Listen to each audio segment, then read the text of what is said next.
읽겠습니다. 다니엘서 3장 13절로 18절입니다. 말씀을 찾아보시기 바랍니다. 다니엘 3장 13절로 18절. 다니엘 3장 13절로 18절 찾으셨으면 같이 말씀을 함께 합독하도록 합니다. 느부갓네살 왕이 노하고 분하여 사드락과 메삭과 아벳노고를 끌어오라 명하며 드디어 그 사람들을 왕이 앞으로 끌어온지라. 느부갓네살이 그들에게 물어 가로되 사드락 메삭 아벳노고야, 너희가 내 신을 섬기지 아니하며 내가 세운 금신상에게 절하지 아니하니 짐짓 그리하였느냐? 이제라도 너희가 예비하였다가 언제든지 나팔과 피리와 수금과 사면금과 생황과 및 모든 악기 소리를 듣거든 내가 만든 신상 앞에 엎드려 절하면 좋거니와, 너희가 만일 절하지 아니하면 즉시 너희를 극렬히 타는 풀무 가운데 던져 넣을 것이니 능히 너희를 내 손에서 건져낼 신이 어떤 신이겠느냐? 사드락과 메삭과 아벳노고가 왕에게 대답하여 가로되 느부갓네살이여, 우리가 이 일에 대하여 왕에게 대답할 필요가 없나이다. 만일 그럴 것이면 왕이여, 우리가 섬기는 우리 하나님이 우리를 극렬히 타는 풀무 가운데서 능히 건져내시겠고 왕의 손에서도 건져내시리이다. 그가 하시할지라도 왕이여, 우리가 왕의 신들을 섬기지도 아니하고 왕이 세우신 금신상에게 절하지도 아니할 줄을 아옵소서. 아멘. 오늘 말씀을 중심으로 그리 아니하실지라도 이런 제목으로 말씀을 선포하도록 하겠습니다. 말씀 듣기 전에 또 우리 믿음으로 고백하도록 합니다. 하나님의 때가 되었습니다. 좌우에 돌아보며 믿음으로 함께 고백합니다. 하나님의 구원을 바라봅시다. 하나님의 구원을 바라봅시다. 하나님의 구원의 때가 되었습니다. 하나님의 구원을 믿음으로 바라보고 그 은혜를 받을 수 있기를 주의 이름으로 축원을 드립니다. 오늘 말씀의 내용은 사드락, 메삭, 아벳노고라는 아주 출중한 청년들이었을 것 같습니다. 다니엘과 친구였다고 하니까 이 젊은 청년들의 신앙에 대한 이야기가 나옵니다. 그래서 이 사드락, 메삭, 아벳노고의 이 신앙이 대체 어떤 신앙인지, 다니엘의 신앙은 우리가 참 많이 듣습니다. 물론 다니엘 세 친구 신앙의 이야기도 유명하죠. 오늘 다시 한번 우리가 이 세 친구 사드락, 메삭, 아벳노고의 이 신앙이 어떤 신앙인가 말씀 통해서 한번 보도록 하겠습니다. 먼저 말씀 보게 되면 이 사드락, 메삭, 아벳노고의 신앙은 회유와 협박을 물리친 신앙이었습니다. 그게 이제 14절과 15절에 대한 말씀 나옵니다. 14절, 15절. 말씀 보게 되면 느부갓네살 황제가 이제는 이 사드락, 메삭, 아벳노고가 자기가 세운 큰 금신상에 모든 백성들은 다 절하라고 명령했는데 이들은 노골적으로 거부하고 절하지 않았습니다. 그래서 이들을 이제 한편으로는 회유를 하고 또는 협박을 하는 그런 내용이 나옵니다. 보면 느부갓네살이 그들에게 물어가로되 사드락, 메삭, 아벳노고야, 너희가 내 신을 섬기지 아니하며 내가 세운 금신상에게 절하지 아니하니 짐짓 그리하였느냐? 이제라도 너희가 예비하였다가 언제든지 나팔과 피리와 수금과 삼현금과 양금과 생황과 및 모든 악기 소리를 듣거든 내가 만든 신상 앞에 엎드려 절하면 좋거니와, 너희가 만일 절하지 아니하면 즉시 너희를 극렬히 타는 풀무 가운데 던져 넣을 것이니 능히 너희를 내 손에서 건져낼 신이 어떤 신이겠느냐? 회유와 협박합니다. 짐짓 그리하였느냐 이런 말하죠. 너희가 절하지 않았는데 짐짓 그렇게 하였느냐. 다시 말하면 어떤 의도나 목적이 있어서 그렇게 했느냐 이 이야기입니다. 한마디로 너희가 노골적으로 나에게 반항하기 위해서 악한 의도를 품고 그렇게 하였느냐. 그렇지 않지. 왜 지금 대단히 총이하거든요. 이 세 사람을. 느부갓네살 황제가. 그러니 황명을 어겼음에도 불구하고 어떻게 해서든지 피할 길을 내주기 위해서 묻는 겁니다.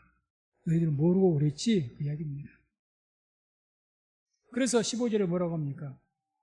이제라도 너희가 예비하였다가 너희가 실수로 그랬을 테니까 뭔가 부득이한 사정이 있었겠지. 그래서 지금은 다시 예비했다가 그건 내가 묻지 않을 테니까 다시 절할 때가 오면 그때 너희가 절하면 문제가 없다. 이야기죠. 한마디로 왕이 피할 길을 내어준 것입니다. 이건 단순하게 볼 이야기가 아닙니다.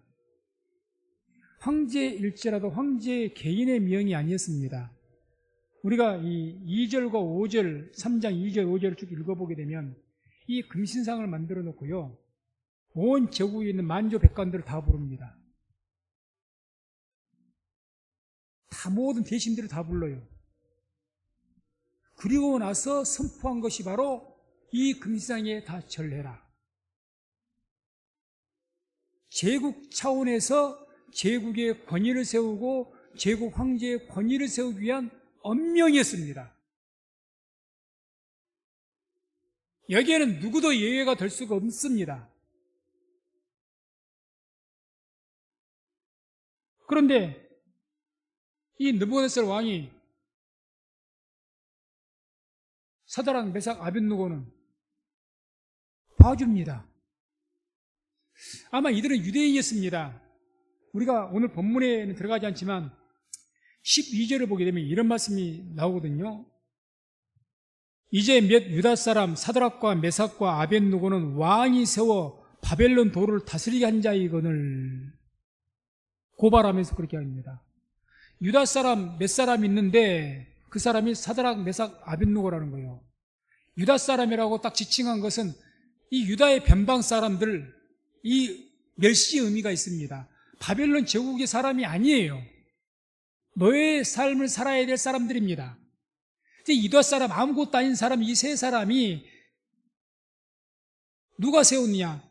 바로 황제께서 세우신 이 세 사람이 그 이야기입니다. 그 사람이 지금 황제의 명을 대면해서 거역했습니다. 이걸 고백하고, 이걸 강조하는 거죠.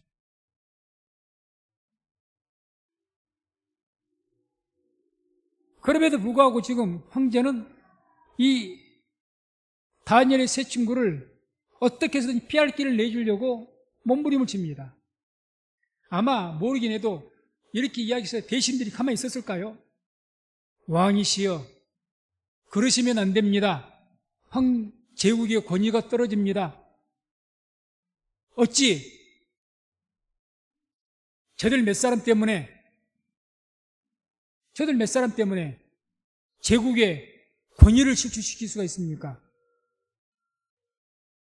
황제의 명은, 제국의 명은 누구도 거역할 수가 없습니다. 옛날 고대 왕의 명예라는 것은 어마어마했죠. 왕의 명을 거역하면 우리나라도 죽음입니다. 왕명 거역은 죽음이에요. 큰 제국일수록 더 그랬습니다.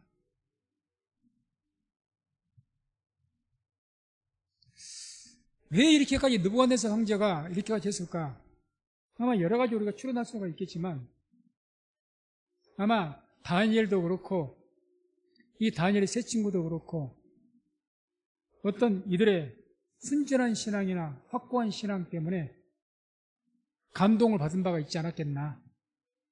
그래서 다니엘을 위시로 해서 그 세 친구들을, 많은 대신들의 반대, 유대인들이니까 유대인들은 어디서든지 환영받지 못한 족속이거든요. 유대인들은 그렇게 환영받지 못합니다. 옛날엔 더더욱 그랬었고.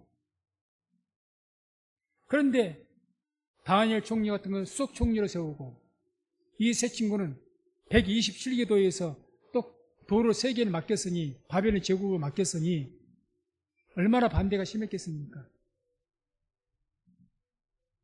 근데 그럼에도 불구하고 세웠고, 또 이런 혁명을 대놓고 거역했음에도 불구하고도 피할 길을 내린다는 거죠. 그래서 우리들도 살아가면서 참, 비록 힘들지라도 순전하게 신앙을 우리가 지키면 어떤 사람에게는 그게 큰 감동으로 수가 있겠구나.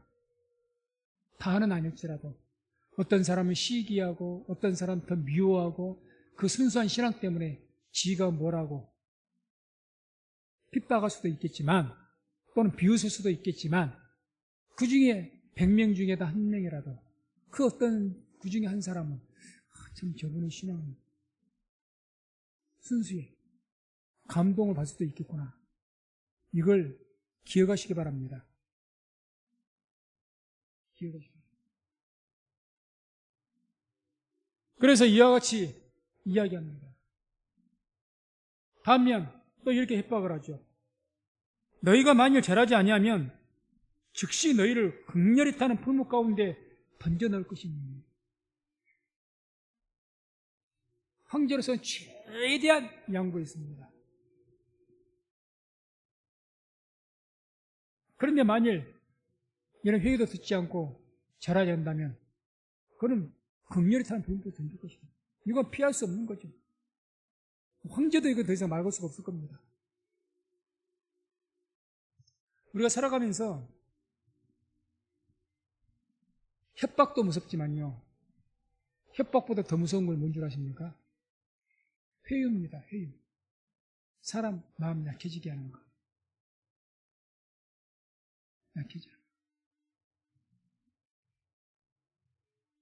우리 신앙을 지킬 때 누가 강제로 신앙 못 지키면 오기로 더 지키려고 하는 경우도 있습니다. 그런 경우도 있어요. 그러니까 기어이 왜 믿는 사람이 내가 안 지켜? 그런 어떤 오기 아닌 오기, 좋게 말하면 믿음이고 그런 것이 있다 그 말입니다. 근데 회유는요, 유혹과 미혹은 정말 힘듭니다. 지금 느부갓 상제가 뭐라고 이야기합니까? 내가 너희를 세웠다. 내가 누구보다 너희를 총리했다. 너희들도 알지 않느냐? 너희를 이 제국에 이런 대신들로 세우면서 얼마나 방해를 받았는지 어려움을 당했는지 그럼에도 불구하고 내가 너희를 세웠다. 너희를 총리했고 아꼈다. 그런데 어떻게 내 앞에서 정면에서 대면에서 이렇게 할 수가 있느냐. 내 체면 좀 받아오. 그러진 않았겠지만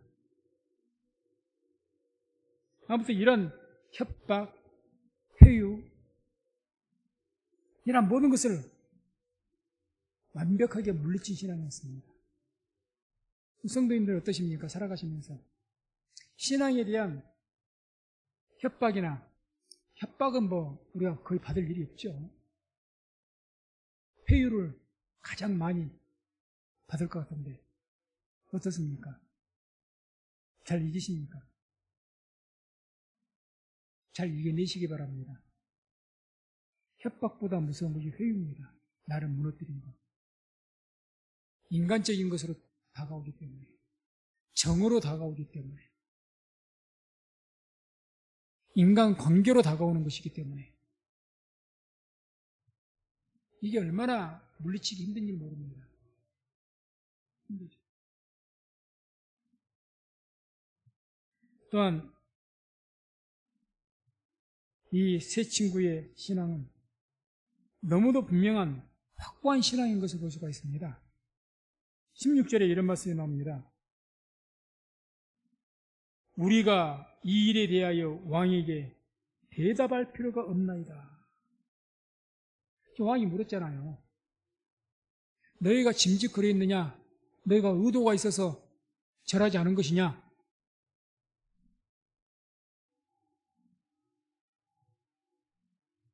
그렇지 않았다면 내가 다시 준비했다가 다시 절하면 내가 용서해 주겠다. 그러나 만약 그걸 거절하면 즉시 극렬히 타는 푸른 불에 던져넣겠다. 이렇게 회유와 협박을 했습니다. 그 말에 대해서, 황제의 말에 대해서 뭐라고 한 겁니까? 우리가 이 일에 대하여 왕에게 대답할 필요가 없답니다. 한마디로 뭘 의미합니까? 타협의 여지가 없다는 이야기입니다. 지금 사실 황제는 타협을 지금 이야기하거든요. 타협하자. 내가 봐줄 테니. 타협의 여지가 전혀 없습니다.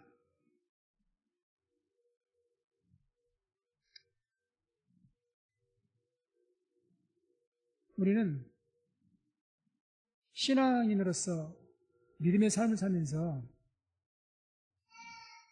어떤 흔히 이런 말을 합니다. 사람이 융통성을 좀 가지고 살아라. 속된 말로 유도리가 좀 있어야지. 진리에는 융통성이 없습니다. 진리에는 유도리가 없습니다.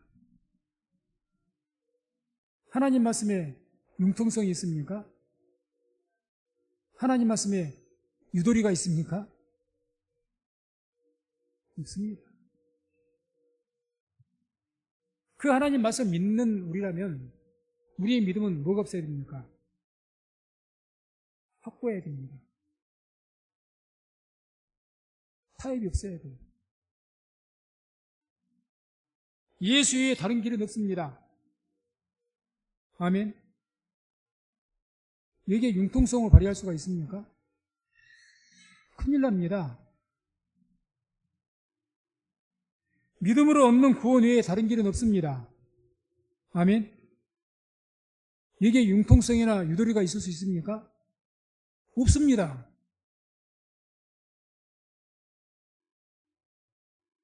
성경의 모든 진리는요, 융통성은 없어요. 유도리 없습니다. 우리가 믿는 것이 말씀인데 말씀이 융통성이 없다면 우리 믿음도 없어야죠. 말씀은 융통성도 없고 확고한데 우리가 융통성이 있으면 되겠습니까? 하나님 말씀 변함이 없는데. 그래서 이 세 친구의 신앙은 이와 같이 확고한 신앙을 가졌습니다. 확고한 신앙. 이런 확고한 신앙이 변함이 없는 겁니다. 확고한 신앙. 융통성을 발휘한 사람들은 때로는 좋을 수가 있겠지만 그 사람 어떤 면으로는 믿을 수가 없는 사람입니다. 언제 또 어느 때 어떤 융통성을 발휘할지 모르니까. 누가복음 6장 26절 보게 되면 이런 말씀이 나옵니다. 모든 사람이 너희를 칭찬하며 화가 있도다. 저희 조상들이 거짓 선지자에게 이와 같이 하였느니라. 거짓 선지자는 참 융통성이 좋은 사람들입니다. 왜? 상황에 따라 말을 해주니까. 상황에 따라 말을 해주니까 여기서도 칭찬받고 저기서도 칭찬받는 겁니다. 상황에 따라서. 선지자는 뭘 말해야 됩니까? 하나님 말씀만을 대언해야 됩니다. 아멘. 하나님 말씀만을 그대로 대언해야 돼요. 때를 얻든지 못 얻든지 너는 말씀을 전파하라. 바로 그 말씀입니다. 상황에 따라 말씀을 전하는 것 아닙니다.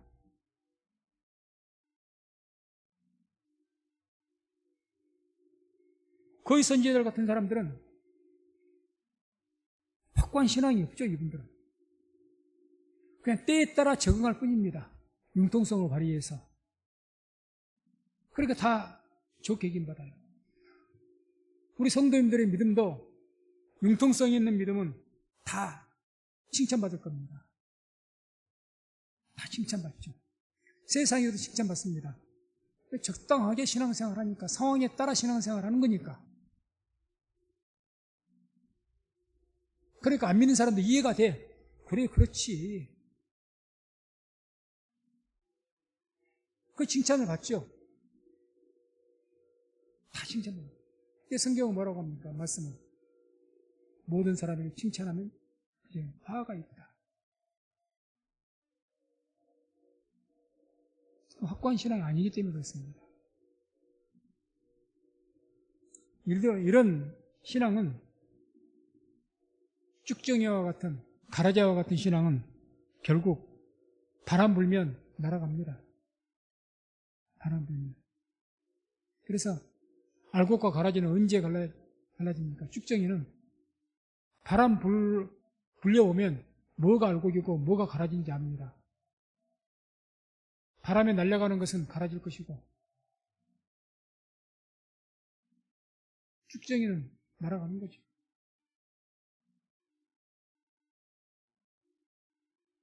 신앙도 마찬가지일 겁니다. 하나님께서는 가끔은 퀴즈를 하십니다. 퀴즈. 청년도 잘 모를 건데. 그러면 알은 다 이 키 안으로 들어오고 쭉정이, 겨 같은 것은 전부 바람에 날려서 어떻게 됩니까? 땅바닥으로 떨어집니다. 퀴즈를 이룹니다. 이 세 친구의 신앙은 알곡 같은 신앙이었습니다.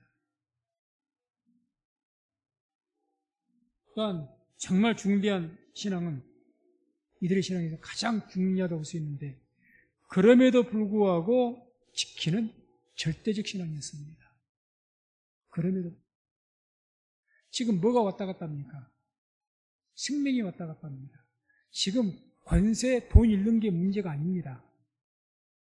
즉시로 북구덩이에 던져질 상황입니다.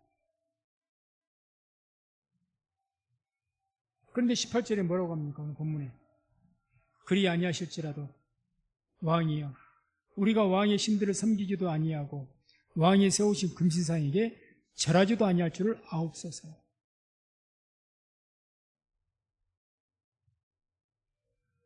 아니 도대체 이들은 어떤 신앙이길래 즉시 죽을 상황이잖아요. 즉시. 가족이 있었다면 가족도 못 살할 판입니다. 청년들이니까 가족이 없었겠지만 즉시 죽을 상황이에요. 그것도 불에 태워져서. 지금 한 도를 다스리는 총독이에요. 총독. 모든 걸 잃고 죽으면서까지 지켜야 할 가치가 대체 뭘까? 우리 성도님들 살아가면서 여러분들의 생명을 바쳐서 지킬 게 뭐 있습니까? 모든 재산 다 바쳐서 지킬 수 있는 게 뭐가 그토록 지켜야 할 만한 가치 뭐 있습니까? 뭘 지키려고 하시죠? 내 생명보다 귀한 내 새끼 그럴 수도 있으시겠고요. 물론 그렇죠. 지금 이 다니엘의 세 친구는 자기 생명과 뭐 지금 권세, 재물 이거는 뭐 아무것도 아니고 생명보다 더 귀하게 지킬 것은 신앙의 절개로 생각했습니다. 우상에 절하지 않는다는 거죠. 신앙을 떠나서 보면 미친 짓입니다. 한번 절하고 말지. 그건 뭔 미친 짓이야.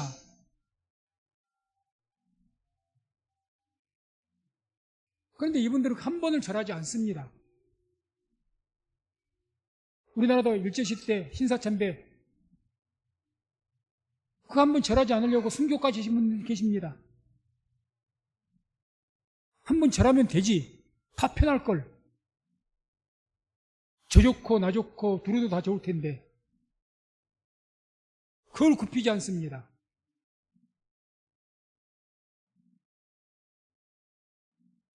이 사드락 메삭 아벳느고의 절대적 가치죠. 절대적 가치. 생명보다 귀한 것이 뭐 있습니까? 사람에게.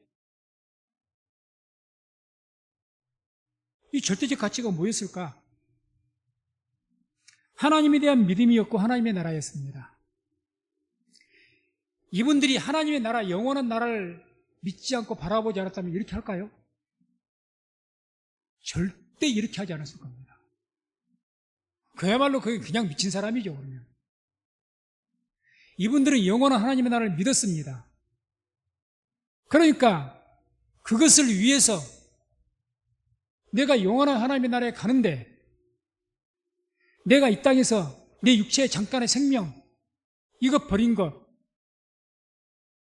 얼마든 희생할 수가 있는 겁니다. 영원한 생명을 얻는데 그들은 여기에 방점을 둔 겁니다. 절대적 가치를 둔 겁니다. 그런 여기에 모든 것을 올인한 겁니다. 생명도 권세도 재산도 모든 것을 올인해 버립니다. 우리가 조금만 신앙이 잘못되어 있는 사람들은 이건 미친 짓입니다. 아니 왜 믿었는데 복 받으려고 안 했나? 권세를 좀 잃고 고생을 좀 하고 그런 것을 감당할 수가 있지. 당장 죽는다는데요. 당장 죽는다는데, 죽인다는데. 여기에서는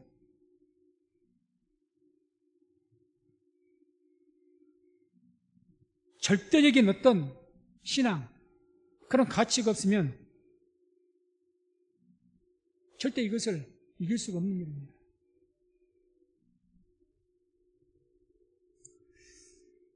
제가 한 열흘 전에 지지난주 목요일쯤 됐던 걸로 기억을 합니다.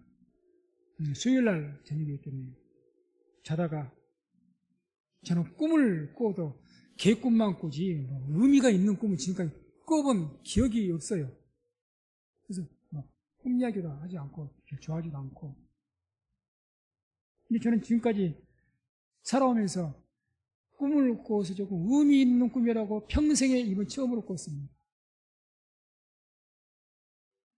너무 기대하지 마십시오. 천국 갔다 온 건 아니니까.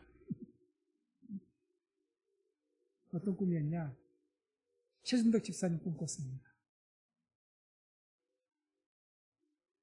최순덕 집사님 꿈 꿨는데 분명한 것은 선명하다는 것, 선명했다는 것. 저는 꿈을 꾸면 그 칼라도 없고 뭐 흑백이 오고 뭐 어떤 흐릿하고 기억도 잘 안 나는데 이번 꿈은 좀 선명해요. 집사가 하얀 우리 한복을 입었어요.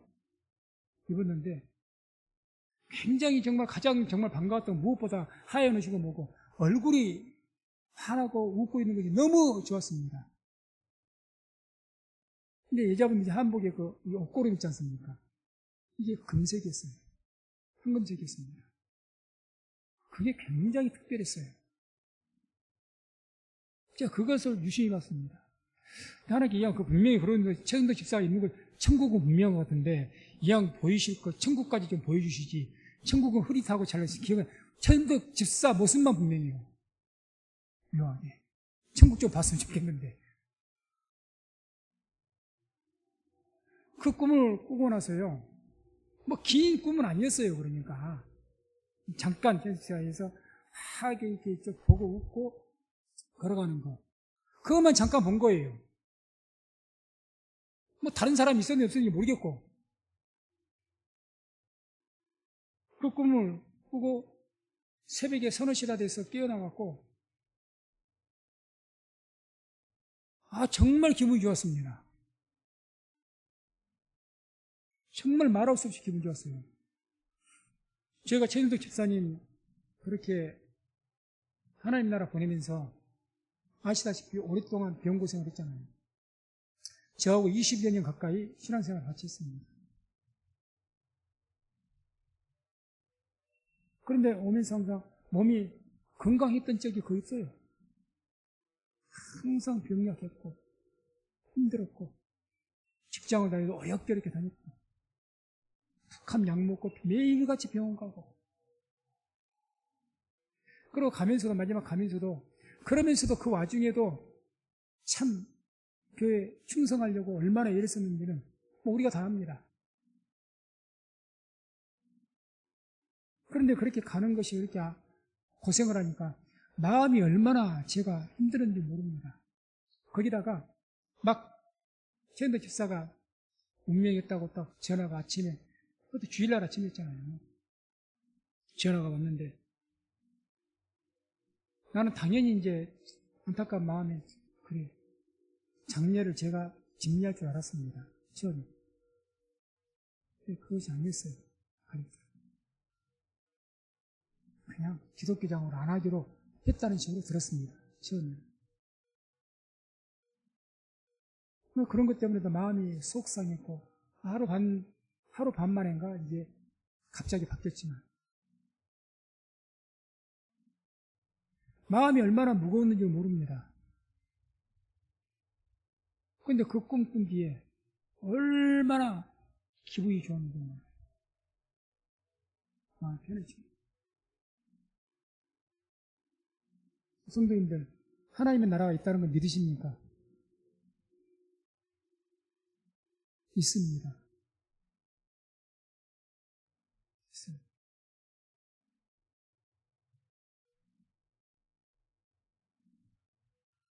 정말 그것 보고 내가 너무, 우리가 만약에 이 사드락 메삭 아벳누고가 정말 하나님의 나라를 믿지 않았다면 이렇게까지 신앙을 지키려고 할까요? 그냥 단순하게 믿음 잘 지키면 너 하나님께 축복해 주셔. 그럼 모든 것을 내놓을 수도 있어요. 할 수도 있습니다. 힘든 것도 할 수가 있겠고. 생명은 아니잖아요. 생명이 두 개입니까?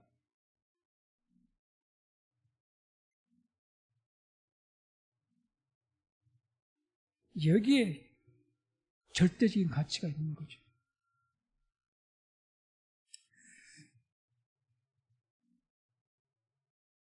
참 지난번이 6.25 지났는데 우리나라를 지키기 위해서 순국했다 그러죠. 나라를 지키기 위해서. 왜 순국을 합니까? 나라를 지키는 것이 내 생명을 지키는 것보다 더 가치가 있다고 생각한 겁니다. 그럼 그렇게 못합니다. 순교는 왜 할까요? 신앙을 지키는 것이 내 육신의 생명 지키는 것보다 더 가치가 있다고 판단했기 때문에 순교하는 겁니다. 맞습니까? 만약에 이것이 아닌데 그렇게 그 사람 다 미친 사람들이에요.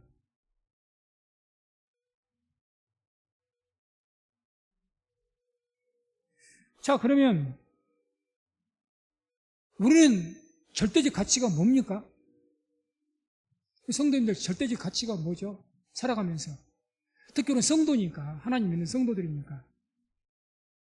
뭐가 절대적인 가치입니까? 내 명예입니까?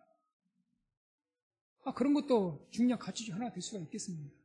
그러나 정말 가장 우선으로 생각해야 될 생명보다 바꿀 수 있는 절대적 가치가 있으십니까?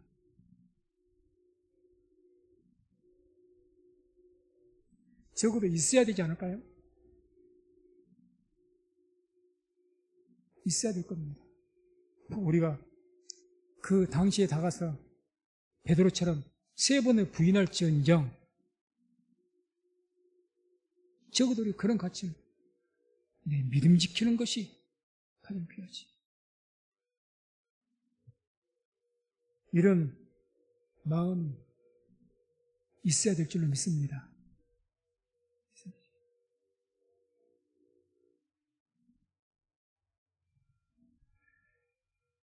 우리가 이런 절대적 가치가 신앙적인 절대적 가치가 무너지기 때문에 오늘날 우리의 신앙이나 모든 교회의 신앙도 거룩성을 잃어버리고 신앙이 타락하게 되어 있습니다. 절대적인 것이 없잖아요.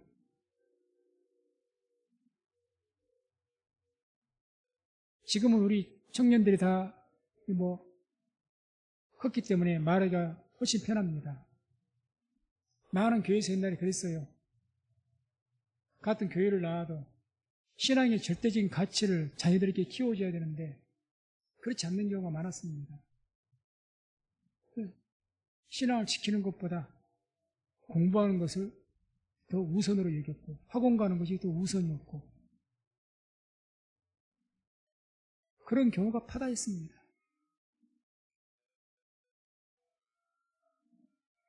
그러니까 우리 절대적 가치가 어디에 둬야 되는가?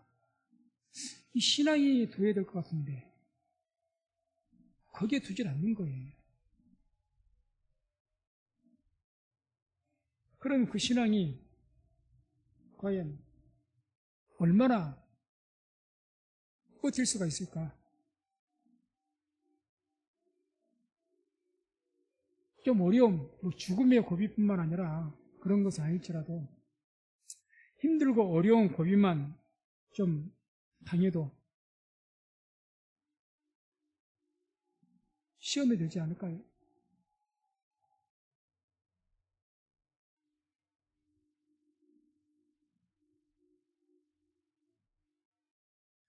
이렇게 절대적인 가치가 없으면 우리가 참 살아가면서 신앙적으로 갈등 가운데 살아갑니다.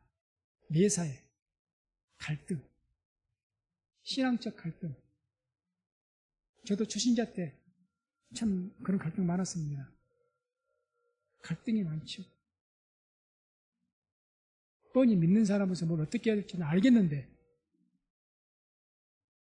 직장 생활하고 현실을 살다 보니 이게 참 애매하고 부담이 되고 이래야 될지 저래야 될지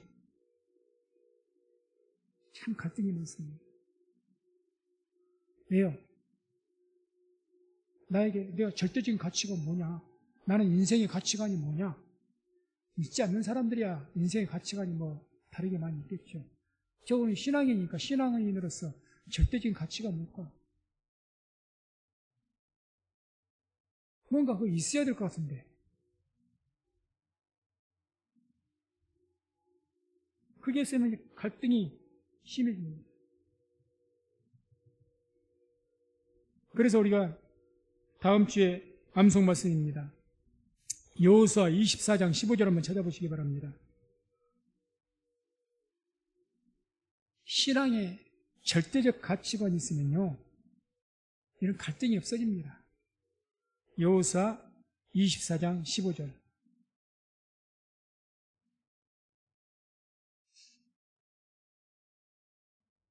여호수아 24장 15절 말씀 찾았으면 함께 합독하겠습니다. 만일 여호와를 섬기는 것이 너희에게 좋지 않게 보이거든 너희 열조가 강 저편에서 섬기던 신이든지 혹 너희의 거하는 땅 아모리 사람의 신이든지 너희 섬길 자를 오늘날 택하라. 오직 나와 내 집은 여호와를 섬기겠노라. 아멘. 신앙적인 절대적인 가치가 없으면요 자 여러 섬길 자가 있어요. 이렇게 가도 더 이 신을 믿으면 더 복을 더 받을 수도 있을 것 같고 저 신을 믿어도 더 복을 더 받을 수도 있을 것 같고 갈등 안 하겠습니까? 꼭 예수만 믿어야 잘 사는가? 만약 예수에 다른 길이 있다면 없지만 그럼 갈등 생기지 않겠습니까? 그러니까 예수님이 예수에 대한 믿음이 절대적 가치이기 때문에 갈등이 없잖아요. 혹시 이 문제에 갈등이 있는 분이 있습니까? 당연히 없죠. 있다면 병원에 좀 입원시켜 놓으려고 합니다. 그런 부분 없잖아요. 우리 삶 속에서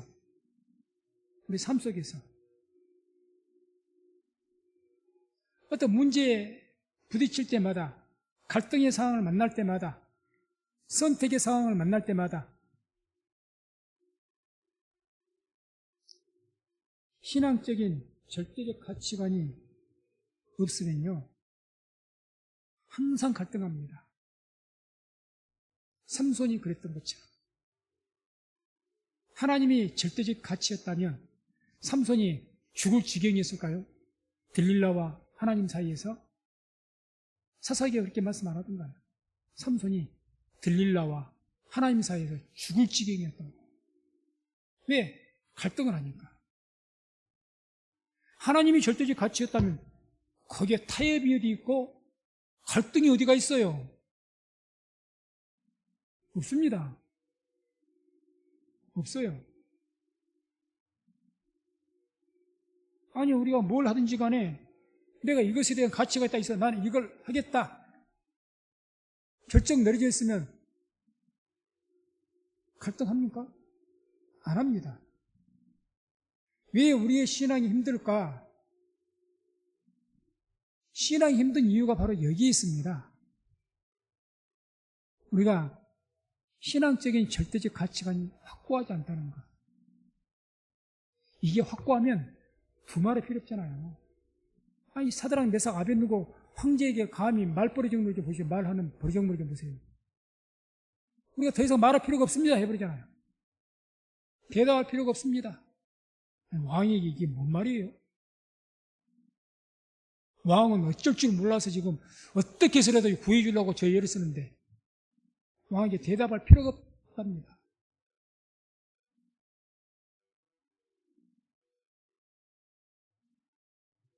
절대적 가치관이 이들에게 만약에 없었다면 이렇게 할 수 있을까요? 없죠. 없습니다.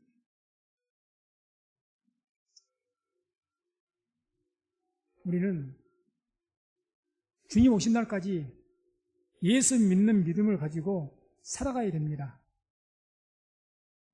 이 믿음을 우리가 끝까지 지키는 것에는 반드시 믿음의 실현이 따른다고 했습니다.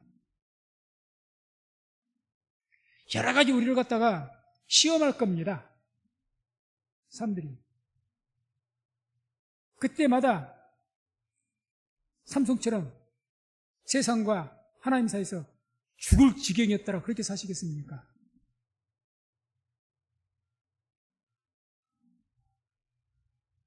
아니면 결단하고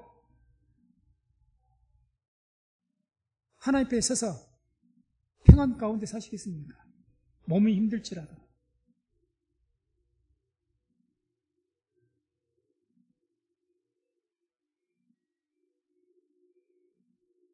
말씀을 맺도록 하겠습니다.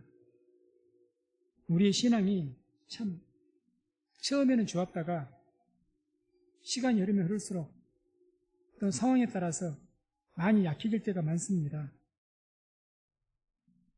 왜 그렇게 약해질까? 다시 한번 강조하지만 신앙의 절대적 가치관이 없기 때문에 그렇습니다. 절대적인 가치관을 붙잡으시기 바랍니다. 절대적인 가치관을 붙잡아요.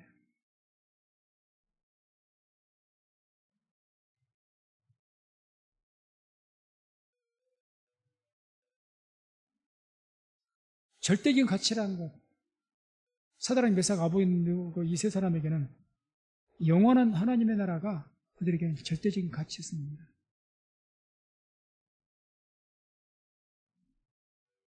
하나님이 절대적인 가치였어요. 하나님 믿는 신앙이. 그러니까 자기들의 목숨도 권세도 모든 부귀 영화도 다 포기할 수가 있었던 겁니다. 자기 생명의 절대적인 가치관이 신앙보다 우위에 있었더라면 항상 다른 때는 몰라도 생명의 위협을 받을 때마다 시험이 될 겁니다. 그러니까 그런 경우는 살아가면서 내 재산을 치는 것은 조금 참겠고 어떤 것도 견딜 수가 있는데 내 생명에 죽음의 위협이 오고 어떤 질병이 큰 질병이 오면 그때는 이제 시험이 되는 겁니다. 그때는 시험이 되는 거죠.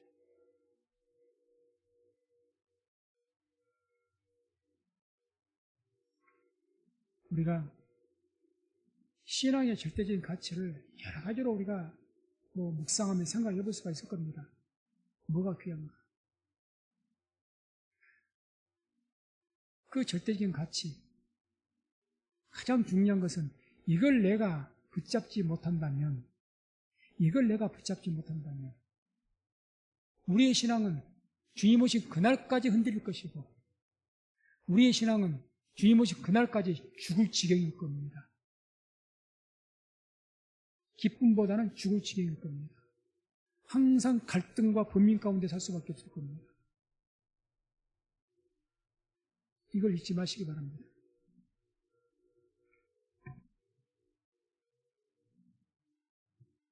그래서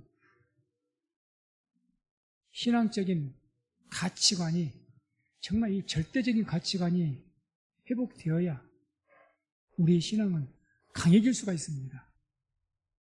강해질 수가 있어요. 성장할 수가 있습니다. 이것이 신앙의 절대적인 가치관이 회복되지 못하면 절대 우리 신앙은 자랄 수도 없을 것이고 강해질 수도 없을 겁니다.